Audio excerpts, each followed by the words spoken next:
Hi students, ఈరోజు క్లాస్లో మనము స్మృతి విస్మృతి గురించి తెలుసుకోబోతున్నాము.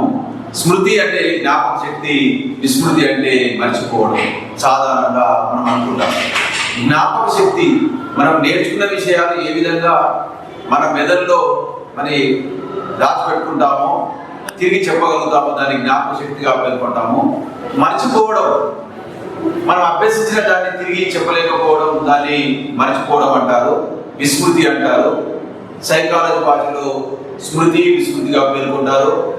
స్మృతిపై విస్మృతిపై విస్తృతంగా ప్రయోగాలు జరిపిన వారు జర్మనీ దేశానికి చెందినటువంటి ఎబ్బింగ్హాస్.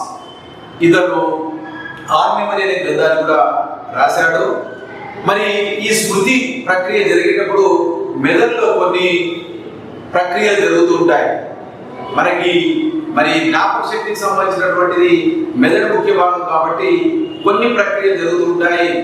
మొట్టమొదట ఒక అనుభవం లేక ఉద్దీపన మెదడుపై ముద్ర వేయడం, ఈ అనుభవాలు ఉద్దీపనలు నాడీ వ్యవస్థపై ప్రభావాన్ని చూపడం, ఈ నాడీ వ్యవస్థ ప్రవర్తనలో మార్పులు తీసుకురావడం, ఈ 3 దశల్లో మనకు జరుగుతూ ఉంటుంది. మెదడులో జరుగుతున్నటువంటి ప్రక్రియ అంటే సాధారణంగా ఒక ప్రక్రియ జరిగేటప్పుడు కొన్ని గుర్తులు లేక సంకేతాలు ఏర్పడుతుంటాయి. వాటిని మనము ఎన్గ్రామ్స్ లేక న్యూరోగ్రామ్స్ అంటారు.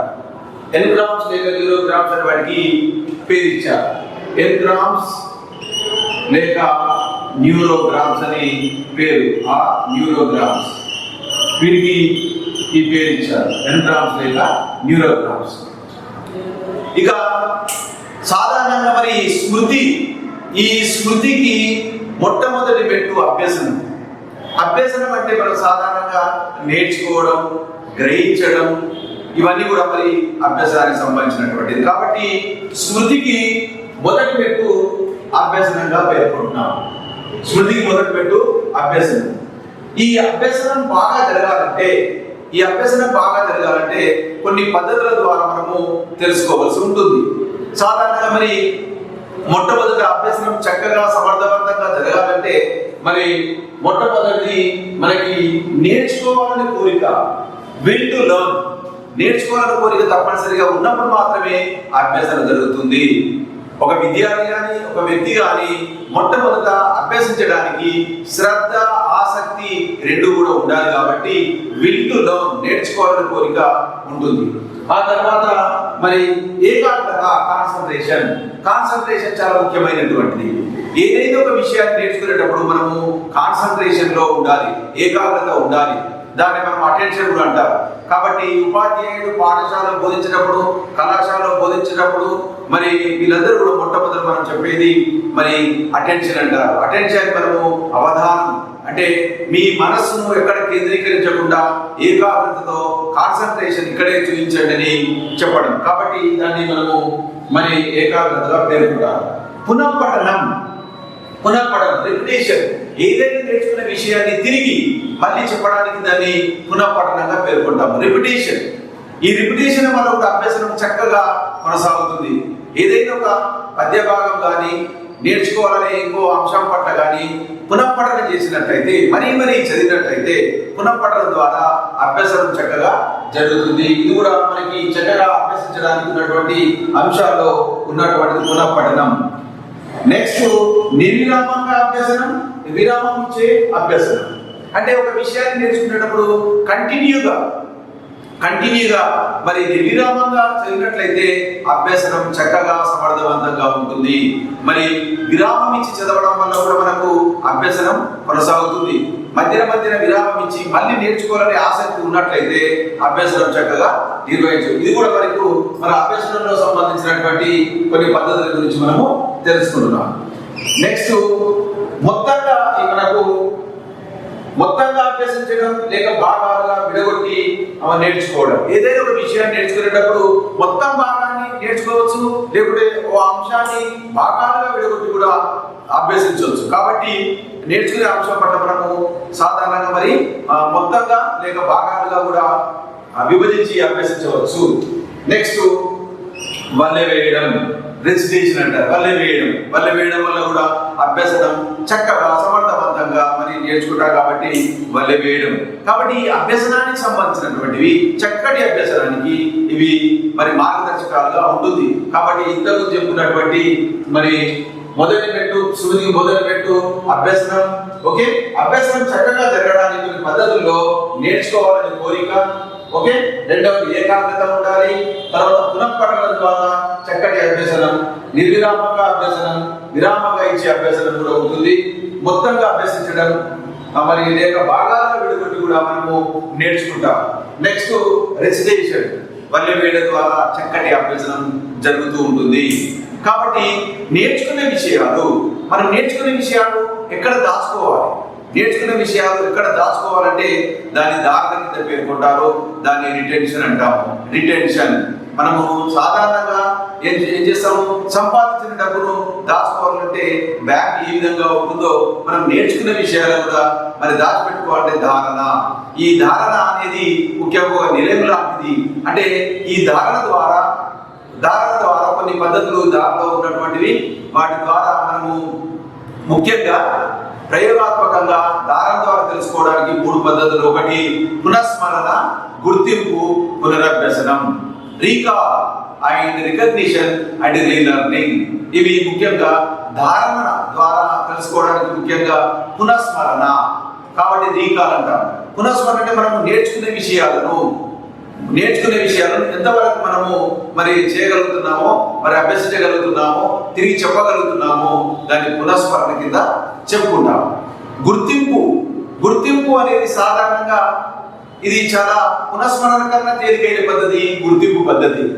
పునఃస్మరణ పద్ధతి అన్నప్పుడు ఫర్ ఎగ్జాంపుల్ గా ఉదాహరణకు మనం ఒక విద్యార్థికి పరీక్ష పెట్టినప్పుడు ఆ పరీక్షలో సాధారణంగా మరి ప్రశ్నలు వచ్చినప్పుడు తను నేర్చుకునే అంశాలను ఏ విధంగా పునఃస్మరణ చేసుకొని పరీక్షలో మరి ఉత్తీర్ణత కావడం, అంటే నేర్చుకున్న అంశాలను పునఃస్మరణ చేసుకోవడం, పరీక్ష రాయడం, మరి ఉత్తీర్ణుడు కావడం, దీన్ని మనము పునఃస్మరణ రీకాల్ చేసుకుంటుంటాం. అది పునఃస్మరణ కింద తీసుకుంటాం. కాబట్టి ఈ విధంగా గుర్తింపు అనేది పునఃస్మరణ కన్నా చాలా తేలికైన పద్ధతి.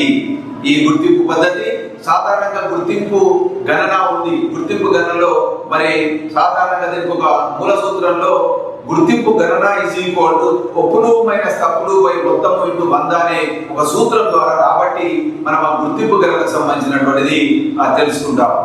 కాబట్టి ఇక్కడ ముఖ్యంగా మరి గుర్తింపులో సాధారణంగా అడిగే ప్రశ్నలు, ఉదాహరణకు ఎగ్జామినేషన్ లో అడిగినప్పుడు మరి మ్యాచింగ్ జతపరచడం కానీ, మల్టిపుల్ చాయిస్ కానీ, తప్పొప్పులు కానీ, ఇవి గుర్తింపుకు సంబంధించినటువంటి అంశాలు. అదేవిధంగా ఇంతకుముందు చెప్పుకున్నటువంటి రీకాల్ పునఃస్మరణలో ఖాళీలను పూరించడం, fill in the blanks. Okay, వ్యాసరూప ప్రశ్నలు అనుకోండి, సంక్షిప్త ప్రశ్నలు, వీటిని రీకాల్ కింద తీసుకుంటాం. మరొకసారి మనం తెలుసుకుందాం. పునఃస్మరణ కింద మనకు ఫిల్ ఇన్ ది బ్లాంక్స్, ఖాళీలను పూరించడం. అదే విధంగా రెండవది వ్యాసరూప ఎస్సే టైప్ కానీ, షార్ట్ ఆన్సర్స్ కానీ, సంక్షిప్తకు సంబంధించిన ప్రశ్నలు కానీ, వ్యాసరూప ప్రశ్నలు కానీ పునఃస్మరణకు మనం ఉదాహరణగా తీసుకుంటాం. అదే విధంగా గుర్తింపు అన్నప్పుడు సాధారణ మనకు జతపరచడం, మ్యాచింగ్ అనుకోండి. అదే విధంగా నెక్స్ట్ రాంగ్ ఆర్ రైట్ తప్పొప్పులు. అదే విధంగా మనకి మరి మల్టిపుల్ చాయిస్ బహుళైచ్ఛిక ప్రశ్నలు. ఇవి గుర్తింపు గణనకు సంబంధించినటువంటి ప్రశ్నలు అడుగుతున్నారు. కాబట్టి కొన్ని సందర్భాలు ఎగ్జామినేషన్ అడిగినప్పుడు జతపరచడం అనేది స్మృతిలో దేనికి సంబంధించినటువంటి అంశం కింద పేర్కొంటారు. కాబట్టి అది గుర్తింపు. పునరభ్యసనం రీలర్నింగ్ అంటే సాధారణంగా ఈ రీలర్నింగ్ లో ఒకసారి నేర్చుకున్న అంశాన్ని మళ్ళీ తిరిగి ఎన్నిసార్లు మరి నేర్చుకునేటప్పుడు దానికి ఒక విధమైనటువంటి గుర్తింపు గణన ఉంటుంది. అంటే పునరభ్యసనం మళ్ళీ పునరభ్యసనం సంబంధించి రీలర్నింగ్. రీలర్నింగ్ ని సాధారణంగా మరి మరొక పద్ధతి పొదుపు గణన కూడా పేర్కొంటారు. అంటే సేవింగ్ స్కోర్. పొదుపు గణన ఈజ్ ఈక్వల్ టు ఇక్కడ అసలు ప్రయత్నాలు మైనస్ పునరభ్యసన ప్రయత్నాలు బై అసలు ప్రయత్నాలు ఇంటూ 100 అనే సూత్రం ద్వారా ఇవి తెలుసుకుంటారు. కాబట్టి ఈ ధారణను తెలుసుకోవడానికి, ప్రయోగపూర్వక ధారణ తెలుసుకోవడానికి ఈ 3 పద్ధతులు కూడా ఉపయోగిస్తుంటారు. అదే విధంగా మరి సాధారణంగా మనకి ఇక్కడ తెలుసుకునే అంశాల్లో ముఖ్యంగా మనము చెప్పుకునేటువంటివి మరి కొన్ని ఉన్నాయి. వాటిలో ధారణను తెలుసుకోవడానికి మరి ఇది నాన్ వర్బల్, వర్బల్ అంటే శాబ్దిక పునఃస్మరణ, అదేవిధంగా మరి అశాబ్దిక పునఃస్మరణ రెండు రకాలుగా ఉంటాయి. శాబ్దిక, అశాబ్దిక. సాధారణంగా మరి అశాబ్దిక పునఃస్మరణ, అశాబ్దిక పునఃస్మరణ అనేది సాధారణంగా ఇది జంతువుల్లో కానీ చిన్నపిల్లల్లో అక్షర జ్ఞానం లేని వాళ్ళు జరిపేది అశాబ్దిక పునఃస్మరణ. మనకు రీకాల్లో చెప్పుకున్నటువంటి అంశాల్లో అంటే ఈ అశాబ్దిక పునఃస్మరణపై ప్రయోగాలు జరిపిన వారు మరి హంటర్ అనే మరి సైకాలజిస్టు వాటిపైన ప్రయోగాలు జరిపారు. కాబట్టి దానికి హంటర్ విలంబిత ప్రతిచర్య పరికరం అని దానికి ఆపరేటర్స్ ఒక పేరు ఇచ్చారు. హంటర్ విలంబిత ప్రతిచర్య పరికరం. దాని ద్వారా మరి వారి యొక్క జంతువులు, చిన్నపిల్లలు, వయోజనుల యొక్క మరి పునఃస్మరణ ఎంత ఉందని తెలుసుకోవడానికి ఉపయోగించేది. ఇక శాబ్దిక పునఃస్మరణ, ఈ శాబ్దిక పునఃస్మరణలో మరి ఇది అక్షర జ్ఞానం గలవారిలో, ఓకే, వయోజనులు అక్షర జ్ఞానం గలవారిలో మరి తెలుసుకోవడానికి ఉపయోగించేది శాబ్దిక పునఃస్మరణ, వర్బల్. కాబట్టి దీంట్లో ముఖ్యంగా కొన్ని రకాలుగా పేర్కొన్నారు. ఒకటి స్మృతి విస్తృతి, స్మృతి విస్తృతి, మెమరీ అండ్ స్పాన్. ఈ స్మృతి విస్తృతి అంటే ఇక్కడ జ్ఞాపక శక్తి మరి విస్తృతి అంటున్నాం, నాట్ విస్తృతి, విస్తృతి స్పాన్ అంటాం. మెమరీ అండ్ స్పాన్ కింద తీసుకుంటాం. మెమరీ అండ్ స్పాన్ అనేది మనము తీసుకుంటాం. సో కాబట్టి ఇక్కడ మనకు మెమరీ అండ్ స్పాన్ లో సాధారణ మెమరీ అండ్ స్పాన్ లో మనము ఒక ప్రయోజనం అంటే ఇక్కడ సబ్జెక్ట్ ప్రయోజనకి ఏ విధంగా మనకు మరి ఈ యొక్క స్మృతి విస్తృతి ఎంతవరకు నేర్చుకుంటున్నాడో తెలుసుకునేది తెలుసుకుంటాం ఇక్కడ. ఫర్ ఎగ్జాంపుల్ ఒక ప్రయోజనకి 1 నుంచి 9 అంకెల వరకు నేర్చుకున్న తర్వాత ఆ ప్రయోజకుడు ఆ 1 నుంచి 9ని ఎంతవరకు మనకి పునఃస్మరణ చేసుకోగలుగుతాడు, చెప్పగలుగుతాడు. దాన్ని స్మృతి విస్తృతి కింద పేర్కొంటారు. రెండవది ద్వంద్వ సంసర్గులు. ద్వంద్వ సంసర్గులు అన్నప్పుడు ఇక్కడ ఒకటి పెయిడ్ అసోసియేషన్. దీంట్లో ద్వంద్వ సంసర్గులో సాధారణంగా మరి ఒకటి అర్ధ సైతము, అర్ధ రహితము సంబంధించిన అంశాలు ఉంటాయి. ప్రయోజనికి అర్ధ సైతము అభ్యసించిన తర్వాత అర్ధ రహితం కూడా బోధిస్తారు. ప్రయోజనికి అర్ధ సహితం చూపించినట్టే అర్ధ రహితం చెప్పవలసి ఉంటుంది. అర్ధ రహితం చూపించినట్టయితే అర్ధ సహితం చెప్పవలసి ఉంటుంది పునఃస్మరణ ద్వారా. కాబట్టి ద్వంద్వ సంసర్గులు. మూడవది కథనాలపై విస్తృతంగా ప్రయోగాలు జరిపిన వారు బార్ట్లెట్ అనే మనోవైజ్ఞానికుడు, బ్రిటిష్ మనోవైజ్ఞానికుడు బార్ట్లెట్. ఇతను కథనాలపై ప్రయోగాలు జరిపాడు. మరి కథనాలు ఇందులో అనేక మంది ఉంటారు. ఈ కథనాలకు సంబంధించిన వాటిలో మరి దీంట్లో ముఖ్యంగా మరి ఒక వ్యక్తి రెండో వ్యక్తి కథ చెప్తాడు, రెండో వ్యక్తి మూడో వ్యక్తి కథ చెప్తాడు. ఈ విధంగా మూడో వ్యక్తి నాలుగో వ్యక్తి, ఐదో వ్యక్తి ఈ విధంగా కథ చెప్పుకుంటూ పోతుంటారు. చెప్పేటప్పుడు కథ చిన్నది నుంచి పెద్దది కావచ్చు, పెద్ద కథ చిన్నది కావచ్చు, ఉన్న కథ మరిచి మరో కథలకు వెళ్ళిపోవచ్చు. అంటే దానికి సంబంధించినటువంటి ఎంత పునఃస్మరణ చేయగలిగాడు అనేది గుర్తుపెట్టుకోవాలి. కాబట్టి కథనాలపై బాగా ప్రయోగాలు జరిపిన వారు బార్ట్లెట్ అని మనోవైజ్ఞానికులు. నెక్స్ట్ శబ్ద ప్రమాణం టెస్టిమోనీ అంటారు. ఈ శబ్ద ప్రమాణంలో సాధారణంగా ఒక ప్రయోజకుడు ఒక సన్నివేశం, ఒక హత్యకు సంబంధించిన సన్నివేశం కానీ, ప్రమాదానికి సంబంధించిన సన్నివేశం కానీ, ఇతర సన్నివేశాలు చూసినప్పుడు అతను ఒక కోర్టులో హాజరుపరిచినట్లయితే, 10 మంది ఒక ముందు హాజరుపరిచినట్లయితే అతను చూసినట్టు చెప్పకపోవడం, తెలిసినట్టు చెప్పకపోవడం, ఇది ఈ విధంగా జరుగుతుంది. దీన్ని శబ్ద ప్రమాణంగా పేర్కొంటారు. కాబట్టి మరి ఇవన్నీ కూడా మరి మనకు దానికి సంబంధించిన వాటిలో, పునఃస్మరణ సంబంధించిన వాటిలో ఒకటి శాబ్దిక పునఃస్మరణ, అశాబ్దిక పునఃస్మరణ ద్వారా మనము తెలుసుకున్నాం. కాబట్టి స్మృతికి సంబంధించిన వాటిలో మరి విస్తృతంగా ప్రయోగాలు జరిపిన వారనే విషయాలు మనము చెప్పుకున్నాం. విస్తృతంగా ప్రయోగాలు జరిపిన వారు ఎవరంటే మరి ఎబ్బింగ్హాన్స్ అనే విషయాలు మనము చెప్పుకున్నాం. ఎబ్బింగ్హాన్స్. సో ఇతను ఎబ్బింగ్హాన్స్ మరి నాన్ వర్బల్ నాన్ సెన్స్ అంటే ఒక విధమైనటువంటి అర్ధరహితమైనటువంటి మొదలైన వాటిపైన ప్రయోగాలు జరుపుకున్నాడు ఈ యొక్క ఎబ్బింగ్హాన్స్. తనపై తాను ప్రయోగాలు జరిపాడు. నా యొక్క స్మృతి శాతం ఎంత ఉంటుంది, విస్మృతి శాతం ఎంత ఉంటుంది అని అతను నాన్ సెన్స్ సిలబస్ అంటారు. అర్ధరహితమైనటువంటి పదాల ద్వారా అతను విస్మృతి తెలుసుకున్నాడు. ఎప్పుడైతే విస్మృతి తెలుసుకున్నాడో స్మృతి శాతం తెలుస్తుంది కాబట్టి అతను ఒక సమయాన్ని కేటాయించుకున్నాడు. సమయాన్ని కేటాయించుకొని అతను చెప్పినటువంటిది 20 నిమిషాలకు ఎంత మరుపు శాతం జరిగిందని తెలుసుకున్నాడు. 20 నిమిషాలకు 47% మర్చిపోయాడు. 20 నిమిషాల తర్వాత ఒక అంశాన్ని నేర్చుకున్నాడు, తెలుసుకున్నాడు. 20 నిమిషాల తర్వాత పరిశీలించినట్లయితే 47%, 47% మర్చిపోయాడు. 50 నిమిషాల తర్వాత 50% మర్చిపోయాడు. ఓకే, అదే విధంగా మరి ఒక 50 నిమిషాల తర్వాత ఒక రోజుకి 66% మర్చిపోయాడు. రెండవ రోజుకి 72% మర్చిపోయాడు. 6వ రోజుకి 75% మర్చిపోయాడు. 31 డేస్ 31 రోజుకి మరి 79% మర్చిపోయాడు. ఎబ్బింగ్ హాస్ అంటే ఇతను తన మరుపు శాతం ఎంత ఉంది, ఒక విషయాన్ని నేర్చుకున్న తర్వాత మరుపు శాతం ఎంత ఉందని అతను తెలుసుకోవడం జరిగింది. కాబట్టి ఎబ్బింగ్ హాస్ ఆ విధంగా ప్రయోగాన్ని తనపై తాను చేసుకొని మరి నిరూపించడం జరిగింది.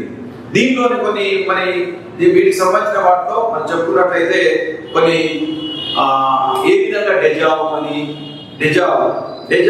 చాలా సార్లు మన ఎగ్జామినేషన్ లో అడుగుతుంటారు. ఈ డెజావు అనేది ఇది ఫ్రెంచ్ పదం, ఇది ఒక ఫ్రెంచ్ పదము. మిథ్యా పరిచయ భావం అంటే సాధారణంగా మనం ప్రస్తుతం చూస్తున్న విషయాన్ని ఎప్పుడో చూసినట్టు భ్రమపడతాం, దాన్ని డెజావు కింద పేర్కొంటారు.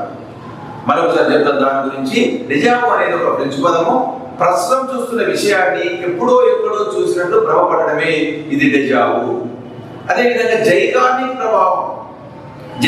ప్రభావం ఆమె జర్మనీ దేశస్తురాలు జైగార్నిక్.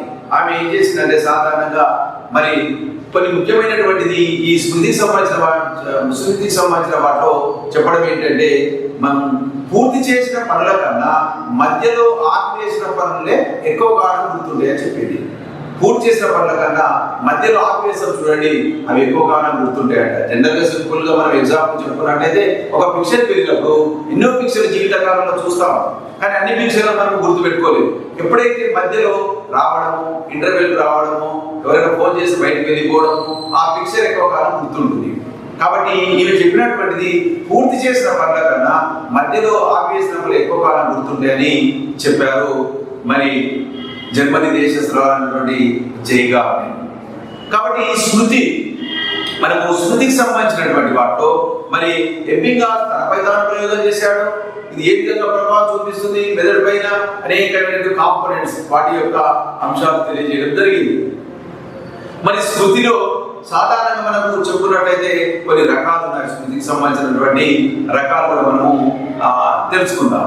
స్మృతిలో రకాలు మొట్టమొదటి స్మృతి రకాల్లో మరి బట్టి స్మృతి నంబర్ 1. బట్టి స్మృతిలో ముఖ్యంగా ఏదైనా విషయాన్ని మరి అర్ధ సహితంగా నేర్చుకోకుండా మరి బైహార్ట్ చేసుకోవడం, బట్టి పట్టడం, దాన్ని బట్టి శుద్ధి. దీనికి ఉదాహరణగా మరి చిన్నపిల్లలు నేర్చుకునే రైమ్స్ కానీ, అదేవిధంగా మరి పద్యాలు కానీ, 1వ తరగతిలో విద్యార్థులు, తెలుగు మీడియం విద్యార్థులు పద్యాలు నేర్చుకోవడం అర్ధ సహితంగా ఉండకుండా అర్ధరహితంగా ఉంటుంది. అర్ధరహితంగా మరి బట్టి నేర్చుకోవడం. మరి తెలుగు మీడియం విద్యార్థులు ఆంగ్లానికి సంబంధించిన ఎగ్జామ్ ఇచ్చినప్పుడు దానికి మీనింగ్ తెలియకుండా కూడా బైహార్ట్ చేసి ఎగ్జామినేషన్ రాయడం, ఇవన్నీ కూడా బట్టికి సంబంధించిన బట్టి స్మృతి. నెక్స్ట్ తార్కిక స్మృతి, లాజికల్ మరి మెమరీ. తార్కిక స్మృతి ఏదైనా ఒక విషయాన్ని పూర్తిగా అవగాహన చేసుకొని మరి దానికి సంబంధించి అభ్యసించడమే ఈ తార్కిక స్మృతి. మరి అంటే విషయాన్ని పూర్తిగా అవగాహన చేసుకోవడం, చేసుకున్న తర్వాత దాన్ని మరి తిరిగి మనము నేర్చుకోవడం, అది తార్కిక స్మృతి కింద ఉంటుంది, మన మెమరీలో ఉంటుంది. 3వది మరి స్వల్పకాలిక స్మృతి, షార్ట్ టైం మెమరీ. స్వల్పకాలిక స్మృతి అన్నప్పుడు అది ముఖ్యంగా దీనిపై ప్రయోగాలు జరిపిన వారు విలియం జేమ్స్ ఎవరు? మొట్టమొదట మరి మనకు ఇప్పుడు ఆధునిక మనోవైజ్ఞానిక శాస్త్ర పితామహుడు విలియం జేమ్స్. ఇతను ఈ యొక్క తాత్కాలిక స్మృతి 20 నుండి 30 సెకండ్లు మాత్రమే ఉంటుందని చెప్పాడు. ఫర్ ఎగ్జాంపుల్ మనకు rail ticket number, bus ticket number, cinema ticket number, ఇవన్నీ కూడా మనకు టెంపరీ, అప్పటికప్పుడు అవి మనం తెలుసుకొని చేస్తుంటాం కాబట్టి తర్వాత మర్చిపోతుంటాం. టెలిఫోన్ నంబర్, ఎవరైనా సెల్ నంబర్ ఇచ్చి మన సెల్ దాంట్లో ఫీడ్ చేయకుండా కూడా చెప్పడం, మళ్ళీ నంబర్ చెప్పమంటే మనకు స్మృతిలో ఉండకపోవడం, ఇలాంటివన్నీ స్వల్పకాలిక స్మృతి. దీర్ఘకాలిక స్మృతి దీర్ఘకాలిక స్మృతి అన్నప్పుడు మనం మరవాలన్నా కూడా మరవలేనటువంటివి. ఫర్ ఎగ్జాంపుల్ పేరు, తండ్రి పేరు, తల్లి పేరు, అదేవిధంగా గ్రామం, పుట్టిన ఊరు, ఇవన్నీ కూడా మనకు దీర్ఘకాలిక స్మృతి కింద వస్తుంది. అదేవిధంగా చిన్నప్పుడు నేర్చుకున్నటువంటి ఈత కొట్టడం, సైకిల్ తొక్కడం, ఇవన్నీ కూడా మనకు దీర్ఘకాలిక స్మృతి కింద వస్తుంది. అదేవిధంగా మరి నెక్స్ట్ క్రియాత్మక స్మృతి అన్నప్పుడు వ్యక్తి ప్రయత్నం చే మరి స్మృతిలోకి తెచ్చుకోవడం. ఫర్ ఎగ్జాంపుల్ ఎగ్జామినేషన్ లో ప్రశ్నలు వచ్చినప్పుడు ఆ ప్రశ్నలకు సంబంధించిన జవాబును తిరిగి రాబట్టడం, అది ఏ స్మృతి కిందికి వస్తుందంటే మరి క్రియాత్మక స్మృతి. నిష్క్రియాత్మక స్మృతి వ్యక్తి ప్రయత్నించే రాకపోవడం. ఫర్ ఎగ్జాంపుల్ ఒక వ్యక్తి కలిశాడు అనుకోండి, కొన్ని సంవత్సరాల తర్వాత అతను గుర్తుంటుంది కానీ పేరు గుర్తుకు రాకపోవడం, అది నిష్క్రియాత్మక స్మృతి. తర్వాత అడుగుతాం, ఎన్నో సంవత్సరాలు మనం కలుసుకున్నాం, మీ పేరు మాకు గుర్తులేదు అని చెప్పుకోవడం, ఆ విధంగా ఉంటుంది. కాబట్టి దాన్ని నిష్క్రియాత్మక స్మృతిగా పేర్కొంటారు. అదేవిధంగా మరి సంసర్గ అసోసియేషన్ మెమరీ అంటారు సంసర్గ స్మృతి. ఈ సంసర్గ స్మృతిలో సాధారణంగా మరి ఒక విషయాన్ని నేర్చుకొని దాని ఇతర అంశాలతో పాటు మరి సంధానం చేస్తూ నేర్చుకున్నట్లయితే దాన్ని సంసర్గ స్మృతి కింద పేర్కొంటారు. ఫర్ ఎగ్జాంపుల్ మనకు విబ్జిఆర్, ఇంద్రధనస్సు అనగానే విబ్జిఆర్ గుర్తుకు రావడం, అంటే ఒక విషయాన్ని ఇతర అంశాలతో సంధానం చేస్తూ నేర్చుకోవడం, దాన్ని సంసర్గ స్మృతి కింద తీసుకుంటాం. అదేవిధంగా మనకు తెలుగులో గ్రామర్ నేర్చుకున్నప్పుడు మన ఛందస్సు గురించి తెలుసుకున్నట్లయితే యమాతారాజ బాణసలగం. అదేవిధంగా ఆ విధంగా మనకు ఒక విషయాన్ని నేర్చుకున్నప్పుడు దానికి సంబంధించిన అంశాలతో మనం అన్ని నేర్చుకోవడం, ఇవన్నీ కూడా మరి స్మృతిలో ఉన్నటువంటి రకాలు. కాబట్టి మనము ఇంతకు చెప్పుకున్నటువంటి వాటిలో మరి రకాలుగా చెప్పుకున్నాము. ఒకటి బట్టి స్మృతి, తార్కిక స్మృతి, స్వల్పకాలిక స్మృతి, అదేవిధంగా దీర్ఘకాలిక స్మృతి, ఓకే, క్రియాత్మక స్మృతి, నిష్క్రియాత్మక స్మృతి, సంసర్గ స్మృతి. కాబట్టి ఇన్ని రకాల స్మృతులు ఉన్నాయి మనకి. అంటే మన మానవ మెదడు అనేది ఏ విధంగా మరి ఇన్ని రకాల స్మృతులతో కూడుకొని ఉన్నటువంటిది, అంటే మనము దాన్ని ఏ విధంగా ఉపయోగించుకునే దాన్ని బట్టి ఉంటుంది. అదేవిధంగా మనకు స్మృతి ఇంతకు చెప్పుకున్నటువంటి వాటిలో మరి స్మృతి ఏ విధంగా మరి ఒక వ్యక్తిపై ప్రభావం చూపి మరి తిరిగి రీకాల్ చేసుకుంటుందో, మరి అతను సాధారణంగా ఒక విద్యార్థి కానీ ఒక వ్యక్తి కానీ ఈ స్మృతి గురించి మనము తెలుసుకునే అంశాలు. ఇక ఇంతకు చెప్పుకున్నటువంటి ఎబింగాస్ తన ప్రయోగంపై తనకు తాను నేర్చుకొని ఎంత పలుకు శాతం ఉందని కూడా చెప్పుకోవడం జరిగింది. సో కాబట్టి ఇక్కడ మనకు మరి ముఖ్యంగా ఈ యొక్క లెర్నింగ్ దానిపైన మనము నేర్చుకున్నటువంటి అంశాలు. కాబట్టి మనము వాటికి సంబంధించినటువంటివి చెప్పుకున్నాం.